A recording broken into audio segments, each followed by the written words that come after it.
جس کا پیچھے ذکر گزر چکا ہے، اسامہ بن زید، ان کے والد کا رنگ گورا تھا، ان کا رنگ سیاہ تھا، تو اس وجہ سے ان کو تھوڑی ناگواری کی گزری، لیکن بعد میں اللہ تعالیٰ نے ان کے دلوں میں محبت ڈال دی اور لوگ اس پر رشک کرتے تھے۔ وَاغْتَبَتْتُ بِهِ، مجھ پر اس کی وجہ سے رشک کیا جانے لگا۔ تو بتہ کا معنی ہوتا ہے طلاق کاٹ دینے والی، طلاق دینا۔ اگر کوئی آدمی اپنی بیوی کو طلاق بتہ دے دے، یعنی طلاق بائن واقع دی، اور اگر ایک کی نیت کی تو ایک ہوگی، تین کی نیت کرے گا تو تین طلاقیں ہوں گی۔ کنایا کے الفاظ بولے، مثلا یہ کہہ دیا کہ تو میری طرف سے فارغ ہے، اور یعنی تو تیرا مجھ سے بالکل کسی قسم کا کوئی رشتہ نہیں ہے، ایسا کوئی لفظ بولا۔ ایک کی نیت کرے گا تو ایک واقعہ ہوگی، تین کی نیت کرے گا تو تین واقعہ ہوگی، اس لیے کہ اس سے مراد جنسیت کا حکم ہوگا، اور طلاق کے معاملے میں تین طلاقیں پوری جنس ہوتی ہے، تو لہٰذا تین طلاقیں واقعہ ہو سکتی ہیں۔ دو طلاقیں مراد لیں تو دو طلاقیں واقعہ نہیں ہوں گی، اگر تین کی مراد لیں تو طلاق مغلظہ ہو جائے گی، اور ایک مراد لی تو اس سے رجوع کا حق حاصل ہے۔ جبکہ امام شافعی رحمۃ اللہ کے نزدیک طلاق رجعی واقعہ ہوگی، اور دو کی نیت کی تو بھی درست ہے۔ امام مالک رحمۃ اللہ کے نزدیک تین واقعہ ہوں گے اگرچہ نیت نہ بھی کرے۔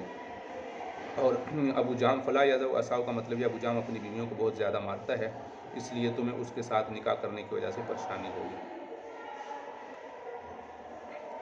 عن ابی سلمۃ عن فاطمۃ بنت قیس انہا طلقها زوجها فی عہد النبی صلی اللہ علیہ وسلم کان انفق علیہا نفقۃ دون فلما رأت ذلك قالت واللہ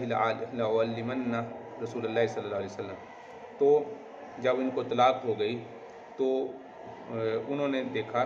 کہ اس کے لیے کچھ تھوڑا سا نفقہ دیا ہے، یعنی انہوں نے جو بھیجے تھے اس کی مقدار تھوڑی تھی، نفقہ دون۔ فلما رأت، انہوں نے آپ علیہ السلام کو بتایا، فإن كان لي نفقة اخذت الذي يصلحني وإن لم تكن لي، اور فرمایا کہ اگر میرے لیے نفقہ ہوا تو میں بقدر کفایت لوں گی، اور اگر میرے لیے خرچہ نہ ہوا لم آخذ منہ شیئا، پھر میں کچھ بھی نہیں لوں گا، کیونکہ انہوں نے تھوڑے سے جو بھیج دیے تھے۔ قالت ذکرت ذلك لرسول اللہ صلی اللہ علیہ وسلم قال لا نفقۃ لها ولا سکنا، آپ نے فرمایا نہ سکنا اور نہ نفقہ۔ اگر تین طلاقیں ہو جاتی ہیں تو پھر نفقہ اور سکنا یہ خامد کی ذمہ داری نہیں رہتی۔ اس حدیث سے معلوم ہوتا ہے کہ نفقہ اور سکنا اس کی ذمہ داری نہیں ہے۔ اور ایک جگہ پر آتا ہے مبتوطہ حاملہ، یعنی غیر حاملہ جس کو طلاق بتہ مل جائے، طلاق مغلظہ مل جائے، تو اس کے لیے نہ تو نفقہ ہوگا اور نہ ہی سکنا ہوگا، کیونکہ اس سے تو پہلے وہ نفقہ اور سکنا اس کی ذمہ داری اس لیے ہوتی ہے خاوند کی، کیونکہ ابھی اس سے یہ امید وابستہ ہوتی ہے کہ شاید یہ واپس بلائے گا، یعنی ایک طلاق یا دوسری طلاق کی صورت میں۔ لیکن جس طلاق بتہ ہو جاتی ہے تو پھر نفقہ اور سکنا ذمہ نہیں رہتا۔ جبکہ احناف فرماتے ہیں اس آیت کی وجہ سے اسکنوہن من حیث اسکنتم، یعنی تم اطلاق کے بعد بھی ان کو وہاں رکھو جہاں تم رہتے ہو، تو اس سے معلوم ہوا کہ مرد کے ذمہ ہے عدت تک اس کو سکنا دینا۔ نفقہ کے سلسلے میں بھی معارض اس کے کوئی آیت نہیں ہے، لہٰذا حضرت عمر رضی اللہ تعالیٰ نے فرمایا کہ میں نے خود رسول اللہ صلی اللہ علیہ وسلم سے سنا ہے کہ ایسی عورت کے لیے نفقہ بھی ہے اور سکنا بھی ہے، لہٰذا احناف کے نزدیک تو سکنا واجب ہے، سکنا رہائش دینا مرد کی ذمہ داری ہے اتنے دنوں میں۔ یہ بھی روایت سألت فاطمة بنت قیس فأخبرتنی ان زوجها المخزومی طلقها فأبى أن ينفق عليها فجاءت إلى رسول الله صلی اللہ علیہ وسلم فأخبرته فقال رسول الله صلی اللہ علیہ وسلم لا نفقتها فانتقلي فاذهبي إلى مكتوم وكوني عنده فإنه رجل أعمى تضعين ثيابك عنده۔ وہی روایت ہے جو ابھی گزری۔ ان فاطمة بنت قیس اخت الضحاک بن قیس اخبرته ان ابا قیس بن مغیرة المخزومی طلقها ثلاثا۔ اب یہاں پر واضح تین طلاقوں کا ذکر آ گیا۔ ثم انطلق الى اليمن، پھر وہ یمن چلے گئے۔ وقال لها اهله ليس لك علينا نفقہ، تیرے لیے ہمارے ذمہ نفقہ نہیں ہے۔ اس کے جو گھر والے تھے انہوں نے کہا فانطلق خالد بن ولید في نفر فاتوا رسول الله صلی اللہ علیہ وسلم في بيت میمونة فقالوا ان ابا حفص طلق امراته ثلاثا، ابو حفص نے اپنی بیوی کو تین طلاقیں دے دی ہیں۔ فهل لها من نفقہ، فقال رسول اللہ صلی اللہ علیہ وسلم لیست لها نفقۃ وعلیها العدۃ، اس پر عدت ہے۔ وارسل الیہا اللہ تسبقینی بنفسک، آپ علیہ السلام نے ان کی طرف پیغام بھیجا کہ تم اپنے نفس کے بارے میں مجھ سے سبقت نہ کرنا، یعنی مطلب یہ تھا کہ جب تم عدت گزار لو تو پھر مجھ سے مشورہ کر لینا، یعنی میرے مشورے کے بغیر اپنے کام میں جلدی نہ کرنا، جیسے اوپر گزرا۔ وَأَمَرَهَا أَن تَنْتَقِلَ إِلَىٰ أُمِّ شَرِيكٍ ثُمَّ أَرْسَلَ إِلَيْهَا إِنَّ أُمَّ شَرِيكٍ يَأْتِيهَا الْمُهَاجِرُونَ الْأَوَّلُونَ تو کیونکہ ام شریک کے پاس مہاجرین اور بڑی عمر کی عورت تھی، تو ان کے پاس سارے صحابہ تشریف لایا کرتے تھے ان کے پاس مسائل سیکھنے کے لیے، اور ویسے ہی بیٹھا کرتے تھے. فن تلکی، اور یہ خود بھی صحابہ کا جمعے کے بعد اور اس طرح مختلف مواقع پر اکرام کیا کرتے تھی. فن تلکی الی ابن ام مکتوم آما فإنک اذا وضعت خمارک، اس لیے اب یہاں پر یہ واضح آ گیا، اس لیے کہ وہاں پر اگر تیرا دوپٹہ اتر گیا لم یرکی، تجھے کوئی نہیں دیکھے گا. فانطلقت الیہ، لہٰذا وہ وہاں چلیں گی. فلما مضت عدتها انکحها رسول اللہ صلی اللہ علیہ وسلم اسامہ بن زید بن حارثہ، آپ علیہ السلام نے ان کا نکاح زید بن حارثہ سے کروا دیا. یہ وہی روایت ہے، وقت الحدیث باقی ساری روایت وہی ہے. افقانہ تحت ابی عمر بن حفص، تحت کا معنی ہوتا ہے ان کے نکاح میں تھی، وہی روایت. مع قول ان عائشہ انکرت ذالک علی فاطمہ، یہ وہی روایت ہے، اس میں صرف اس بات کا ذکر ہے کہ ان فاطمہ انکرت، یعنی حضرت عائشہ رضی اللہ تعالیٰ نے بھی فاطمہ بن قیس کی اس بات کو ماننے سے انکار کر دیا. یعنی متعلقہ اپنے گھر سے نکلے اور مروان نے فاطمہ اس سے فاطمہ سے مراد فاطمہ بنت قیس ہے، جب ان کی بات سن کر انکار کر دیا اور یہ کہا کہ ہم صرف ایک اور عورت کی بات سن رہے ہیں اور اس کے علاوہ کسی اور مرد کی بات نہیں سن رہے، یعنی آپ علیہ السلام نے ان کے لیے یہ فیصلہ فرمایا تھا کہ نہ تو نفقہ ہوگا نہ سکنا ہوگا، اور یہ بھی کہ بیت العدت سے منتقل ہو کر یہ دوسرے گھر میں چلے جائیں. یعنی آپ صلی اللہ علیہ وسلم نے ان کے لیے حکم فرمایا تھا کہ تم ابن ام مکتوم کے گھر چلے جاؤ. ایک یہ کہ سکنے کا انتظام نہیں ہے اور دوسرا نفقے کا نہیں ہے. تو مروان نے بھی انکار کر دیا، اور بعد میں حضرت عمر رضی اللہ تعالیٰ نے بھی فرمایا کہ اس کے لیے نفقہ ہوگا، اس کے لیے سکنا واجب ہوگا، نفقہ نہیں ہوگا. اس لیے احناف کے نزدیک دوسری احادیث کی وجہ سے اور قرآن مجید کی آیت کی وجہ سے سکنا لازم ہوگا. ان ابا حفص بن مغیرہ خرج مع علی بن ابی طالب الى اليمن فارسل الى امرة فاطمة بنت قیس بتطلیقة كانت بقیت من طلاقها وامرها لحارث بن ہشام وعیاش بن ابی ربیعہ بنفقة لها فقال لها واللہ ما لك، انہوں نے حارث بن ہشام کو اور عیاش بن ربیعہ کو کہا کہ تم ان کو لیے نفقہ دے دینا. انہوں نے کہا ہمارے لیے تمہارے پاس نفقہ نہیں ہے الا ان تکونی حاملا، ہاں البتہ تو اگر حاملہ ہوتی تو. فاتت النبی صلی اللہ علیہ وسلم فذکرت له قولهما فقال لا نفقۃ لک فاستاذنت فی الانتقال، تو لہٰذا انتقال کا معنی دوسرے گھر میں منتقل ہونے کی اجازت دی طلب کی، تو آپ نے ابن ام مکتوم کے گھر رہنے کی اجازت دے دی. اب یہ روایت ہے جو ہمارے نزدیک ہے فبینی وبینکم، اس روایت کی وجہ سے اب اس کا ذکر آ رہا ہے. فارسل الیہ مروان قبیصہ بن زہیب یسألها عن الحدیث، یہ وہ حدیث ہے جس کے بارے میں ابھی اوپر گزرا تھا کہ مروان نے کہا تھا کہ ہم کیا عورت کی وجہ سے ہم یہ فیصلہ کر دیں. یہ وہ روایت ہے کہ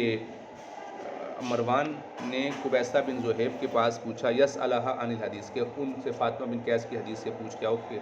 جو وہ یہ کہتی ہیں کہ نہ تو ان کے لیے نفقہ ہوگا اور نہ ان کے لیے سکنا ہوگا، تو اس حدیث کے متعلق پوچھ کے آؤ ان سے. لہٰذا تو فحدثته به، تو انہوں نے اس کو حدیث بیان کی. فقال مروان لم نسمع هذا الحدیث الا من امرأۃ، ہم نے یہ حدیث صرف ایک عورت سے سنی ہے. سنأخذ بالعصمة التي وجدنا الناس عليها، تو یعنی انہوں نے کہا کہ ہم تو یہ عورت صرف ایک عورت سے یہ حدیث سن رہے ہیں اور ہم اس کے لیے یعنی اس حدیث کے لیے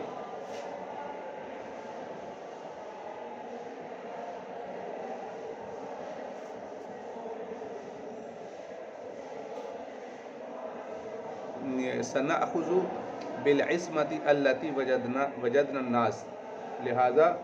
مروان نے کہا ہم نے یہ حدیث ایک عورت سے علاوہ کسی اور سے نہیں سنی، ہم وہی معاملہ اختیار کریں گے. سنأخذ کا معنی ہم لیں گے، بالعصمة وہ معاملہ التي وجدنا الناس علیہا جو لوگ جس پر عام لوگوں نے کو ہم نے پایا ہے. وجدنا کا معنی پایا ہے، الناس علیہا جس معاملے پر، یعنی لوگوں کے نزدیک عام لوگوں کے نزدیک تو یہی رائج ہے کہ نفقہ اور سکنا واجب ہوتا ہے، کم سے کم سکنا ہوتا ہے. فقالت فاطمہ حین بلغا، جب تو حضرت فاطمہ نے کہا جب ان کو یہ بات پہنچی، مروان کا قول ان کو ملا، فبینی وبینکم القرآن، میرے اور تمہارے درمیان قرآن ہے. قال اللہ عز وجل لا تخرجوہن بیوتہن، کہ قرآن مجید میں ہے کہ ان کو اپنے گھروں سے نہ نکالو. تو فاطمہ نے کہا یہ آیت اس کے لیے ہے جس کے لیے رجوع ہو، یعنی اس کو جس کو ایک طلاق ہوئی ہو یا دو ہو، تو ان کے متعلق یہ آیت ہے. قالت ھذا لمن كانت له المراجعہ فأي امر يحدث بعد الثلاث، تو 3 3 طلاقوں کے بعد اب کون سا معاملہ باقی رہ جاتا ہے، یعنی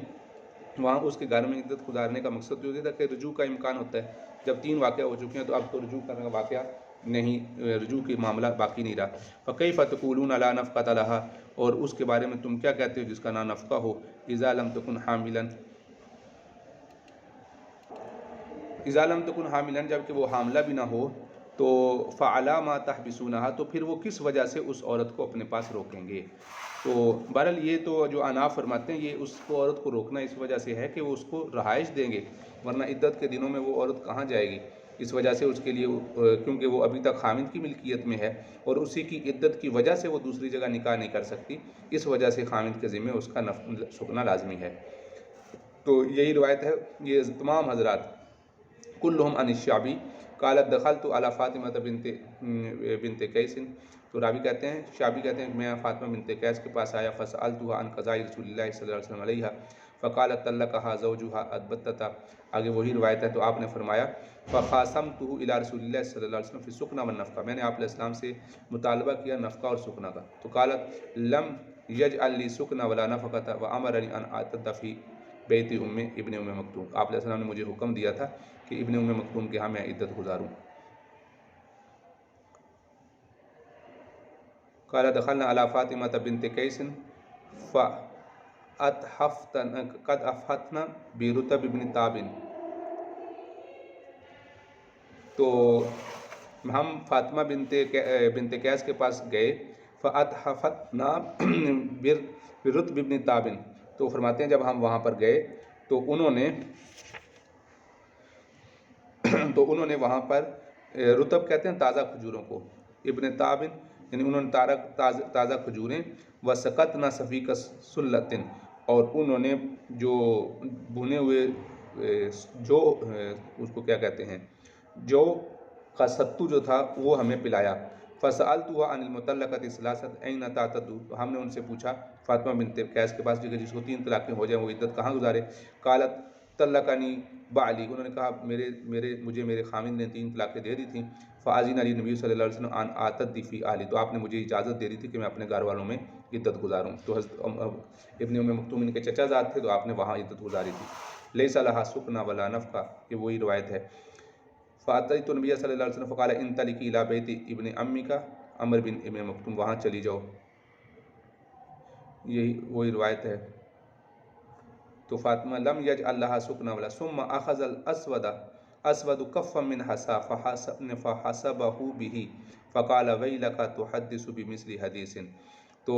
جب آپ صلی اللہ علیہ وسلم نے اس کے لیے فرمایا کہ لا تو اس کے لیے نفقہ ہے اور نہ سکنا ہے، تو جب آپ علیہ السلام نے فرمایا تو پھر اسود نے کنکریوں کی ایک مٹھی بھر لی، حسا کا مطلب کنکریاں، یعنی کفن کا مطلب مٹھی، حسبہ بہ، اس کو آپ نے مٹھی بھر لی، قال ویلک تحدث بمثل حدیث، تو انہوں نے کہا انہیں شابی کو مارا، یعنی شابی نے بیان کی تھی حضرت فاطمہ والی حدیث، تو اس پر اسود نے ایک مٹھی ماری، فرمایا ہلاک ہو تم اس جیسی حدیثیں بیان کرتے ہو، تحدث بمثل حدیث، قال عمر لا نترک کتاب اللہ و سنت نبینا لقول امرات، ہم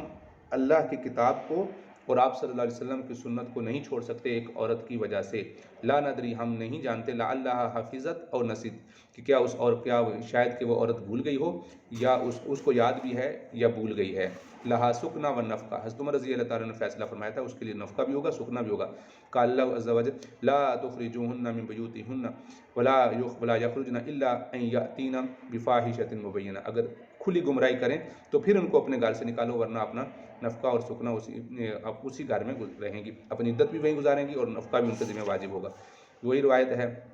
فرجل ترب لا مال لہ، یہ معاویہ، تربہ کا معنی ہوتا ہے جو مسکین آدمی ہو، معاویہ مسکین آدمی ہے، اس کے پاس کوئی مال نہیں ہے، ابو جہل عورتوں کو مارتے ہیں، تو آپ نے فرمایا تو یہ تو ان کو مارتا ہے، اس وجہ سے اسامہ بن زید سے تم نکاح کر لو، تو پھر انہوں نے اسامہ بن زید رضی اللہ عنہ سے نکاح کر لیا، پھر مانتے ہیں کہ مجھے اللہ تعالیٰ نے اس میں برکت دے دی۔ آگے حفص بن مغیرہ، عیاش بن یہ سارے گئے اور انہوں نے بخمسۃ عصا تمر و خمسۃ عصا شعیر، یہ تھوڑی سی شعیر اور تھوڑے سے جور لے کر گئے، قلت امالی نفقۃ الا ھذا، تو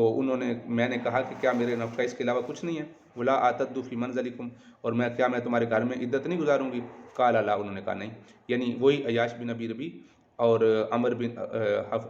عیاش بن ابی ربیع اور مغیرہ گئے تھے ان کے گھر پیغام لے کر، تو یعنی یہ جو وغیرہ لے کر گئے، تو آگے پھر وہی حدیث ہے کم طلاق کی کتنی طلاقیں دی؟ تو میں نے کہا 3 طلاقیں دی ہیں۔ قال صدق لیس لک نفقۃ اعتدی فی بیت ابن ام مکتوم، آگے ساری وہ حدیث وہی ہے جو ابھی گزری ہے، یہ بھی وہی روایت ہے، میرے خاوند نے مجھے 3 طلاقیں دے دی، ذالک علیہ فقال ان فاطمہ قد خرجت، وہی روایت ہے۔ یہ صرف سندوں کا فرق ہے، روات کا فرق ہے، باقی روایت ساری وہی چل رہی ہے۔ ہم طلقہ زوجہ البتۃ فخرجت قال بئس ما صنعت، غلط کی صنعت جو اس نے غلط۔ قال الم تسمعی الی قول فاطمہ قالت اما انہ لا خیر لها فی ذکر ذالک۔ تو عزیز طالبات ابھی یہاں تک کی سبق رکھیں، انشاءاللہ اس کے بعد ہم اپنے اگلے سبق میں اس کو انشاءاللہ کتاب الطلاق کو مکمل کریں گے۔ السلام علیکم ورحمۃ اللہ وبرکاتہ۔